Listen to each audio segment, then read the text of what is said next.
ምዕራፍ ሱረቱ ጅን 72ኛውን ማለት ነው። ማን እንደጻፈው ልታሳዩኝ ትችላላችሁ? ተቁርአናችሁ ውስጥ እሱን ማሳየት ከቻላችሁ ነው ንጽጽር አቆማለሁ። ሱረቱል ጂን ማለትም የአጋንንትን ምዕራፍ የጻፉት ሱሐቦች ናቸው። ሱረቱል ጂን ከመካ ሱራዎች ትመደባለች።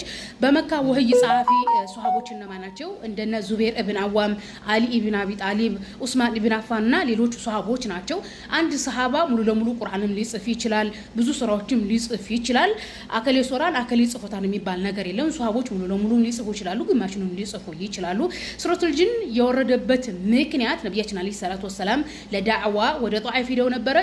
የጣኢፍ ጣዖት አምላኪዎች እስልምናን አልተቀበሉም። ነገር ግን እዛ የነበረ አንድ አዳስ የተባለ ከኢራቅ የመጣ ክርስቲያን የነነዌ ክርስቲያን ነበረ።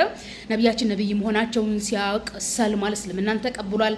ነብያችን ለነነዌ ሰዎች ስለተላከው ስለ ነብዩ ዩኑስ ስለ ዮናስ ሲነግሩት አዳስ የተባለው ክርስቲያን ነብያችንን ራሳቸውን እግራቸውን እጃቸውን የሳመችው በጣም ከመደሰቱ የተነሳ እነዚህን አገልጋይነት ተቀጥሮ የሚሰራ ነበረ። የሰውዬ ታሪኩን በሌላ ጊዜ ነግራችኋለሁ። ስለ አዳስ እስልምናን ስለተቀበለው አዳስ የነብያችንን እጅ እግር ራስ ስለሳመው ክርስቲያኑ አዳስ በሌላ ጊዜ ነግራችኋለሁ።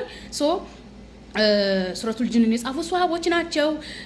ሱረቱ መክይናት መዲናም ደግሞ የሚጽፉት በጣም በርካታ ሱሐቦች አሉ። እስከ 42 የሚደርሱ 10 ጅነት የተመሰከረላቸው ሱሐቦች ናቸው። በእስልምና የቁርአን ወህይ ጸሐፊዎች የታወቁ ናቸው። ወደ ክርስትናው ስንመጣ ግን መጽሐፍ ቅዱስን ማን እንደጻፈውና መቼ እንደተጻፈ አይታወቅም። ለራሱ መልስ ሳይመልስ ነው ፎሴጋ በሌሎች ላይ ብሽሽቅ ያዘው። በነገራችን ላይ ንጽጽር አቆማለሁ እያለ ነው። አንተ አታቆምም። ያስከው ንጽጽር ሳይሆን ብሽሽቅ ነው።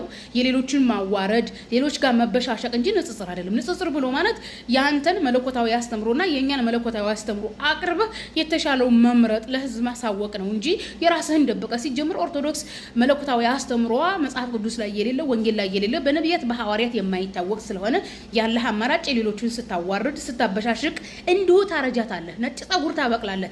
እንደ ዘከርያ ጴጥሮስ አርጅተህ ጃጅተህ ትሞታለህ እንጂ አንተ ንጽጽር ማታደርግም፣ ንጽጽር ማታቆም። ሲጀምር ንጽጽር አይደለም ብሽሽቅ ነው ያስከው። ብሽሽቅና ሌሎችን በማዋረድ ደግሞ የሚገኝ ምንም አይነት አሸናፊነት የለም ወይም ምንም አይነት ጥቅም የለውም። በቃ እድሜህን ትጨርሳለህ ማለት ነው።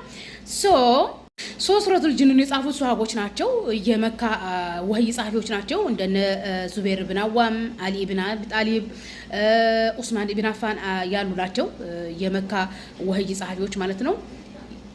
ሌላው ሱረቱል ጂን የወረደበት የራሱ ምክንያት አለው። እያንዳንዱ የቁርአን ሱራ የሚወርድበት የራሱ ምክንያት አለው። ይሄን ታውቃላችሁ። ነብያችን ወደ ጣኢፍ እንዲሄዱ ነግሬያችኋለሁ። በሰዓቱ እስልምና ሲሰበኩ አልተቀበሉም። ጣዖት አምላኪዎቹ እንደሆነ ነብያችን አስደብድበዋቸዋል። ነገር ግን ስለ ነብዩ ዮናስ ሲነገር የነበረው ክርስቲያኑ ሰውዬ እስልምናን ተቀበለ። ይቅርታ ጠርተውኝ ሐሳቢ ሁሉ ተቆራረጠ። ያው እንደነገርኳችሁ ነብያችን ወደ ጣኢፍ ለዳዕዋ ሄደው ነበረ። ጣዖት አምላኪዎቹ ዳዕዋውን አልተቀበሉም። እንደውም ነብያችን አስደበደቧቸው። ነብያችን ተደብድበው ደሙ ቆሰሉ። ዘይድ ነብያችን ሲከላከል ነበረ። በዚህ አዝነው ነው እንግዲህ ከጣኢፍ ወደ መካ የተመለሱት። ነገር ግን ያ ክርስቲያኑ ሰውዬ ሰለመ። ነብይ መሆናቸውን ሲያቅ ማለት ነው። ከመካ ወደ ማነው ከጣይፍ ወደ መካ ሲመለሱ ነህላ የሚባል አካባቢ መሽቶባቸው ያድራሉ። የሌሊት ሰላት ወይም የሱብሂ ሰላት ሲሰግዱ ነብያችን አለይሂ ሰላቱ ወሰለም ሱረቱ ረህማን ነበር የቀሩትና ሱረቱ ረህማን ሲሰሙ ጅኖቹ ተገረሙ። አምላካችን አላህ ሱብሃነሁ ወተዓላ ደግሞ የጋኔን ምዕራፍ ብሎ ስለ ጅን ስለ አጋንንት እንድናቅ የራሱን የቻለ ምዕራፍ አወረደልን ማለት ነው። ጅን ብሎ ማለት ስውር ፍጡር የማይታይ ማለት እንጂ ስድብ አይደለም ወይ መጥፎ ነገር ማለት አይደለም። ጅኖች የራሳቸው ዓለም አላቸው። ራሳቸውን ችሎ የተፈጠሩ ናቸው። ነፃ ምርጫ አላቸው። ደግ ጅን አለ፣ መጥፎ ጅን አለ። በነገራችን ላይ ንጽጽር ብሎ ማለት በክርስትና በአይሁድ በዋቂ ፈታ በእስልምና ያለው አስተምሮ ምን ይመስላል ብሎ ማነጻጽር ነው። ፎሲጋ ይሄንን ጭራሽ አያነጻጽርም። በነገራችን ላይ በዋቂ ፈታ ጅን፣ አጋንንት፣ ሰይጣን፣ መላእክት የሚባል ነገር የለም። በአይሁድ በሚገርም ሁኔታ ጅኖች ማለትም አጋንንት ጠቃሚና ጎጂ አጋንንት አለ። ጥሩ የሚሰራም አለ፣ መጥፎ የሚሰራ ጅን አለ፣ አጋንንት አለ። እግዚአብሔርን የሚታዘዝ ጅን አለ፣ አጋንንት አለ።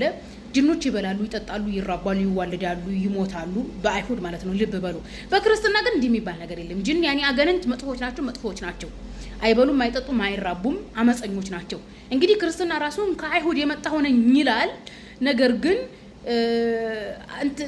የአይሁድ አስተምሮና የክርስትና አስተምሮ በጭራሽ የተለያየ ነው። በእስልምና ጂኖች የራሳቸው ዓለም አላቸው። ከእሳት ነው የተፈጠሩት። ይበላሉ፣ ይጠጣሉ፣ ይራባሉ። የሚታዘዙም የማይታዘዙም ጂኖች አሉ ማለት ነው። ይሄን ይመስላል ግን ያለው ንጽጽር ብሎ ማለት ይሄ ነው። ንጽጽር ብሎ ማለት የራስን መለኮታዊ አስተምሮ የሌላውን መለኮታዊ አስተምሮ አቅርበህ አነጻጽረህ የተሻለውን አውጥቶ ለህዝብ ማሳየት ነው እንጂ የራስን ደብቆ በሌላው ላይ ብሽሽቅና ውርደት መስራት አይደለም። በነገራችን ላይ ያኔ እንደሚታወቁ በተደጋጋሚ ተናግረናል። ኦርቶዶክስ መጽሐፍ ቅዱስ ላይ የሌለች የሐዋርያት የነብያት አስተምሮ ምንም አይነት መለኮታዊ አስተምሮ ስለሌላቸው ከብሽሽቅ ውጭ ሌላ ምንም አማራጭ የላቸውም ብሎ ማለት ነው። ስለዚህ ንጽጽርና ብሽሽቅን ለይታችሁ ወቁ። እንደነ ፎሴጋ ያላችሁ ማለት ነው። ፎሴጋ ብሽሽቅ መቼም አታቆምም። እንደ ዘከሪያ ጴጥሮስ አርጅተህ ጃጅተህ ነጭ ጸጉር ታበቅላለህ እንጂ መቼም ንጽጽር ነው ብሽሽቅ እና ሌላውን ማዋረድ አታቆምም እላለሁኝ። ሪከርድ በጣም አብዝቻለሁ። ሸር አድርጉት ከቻላችሁ።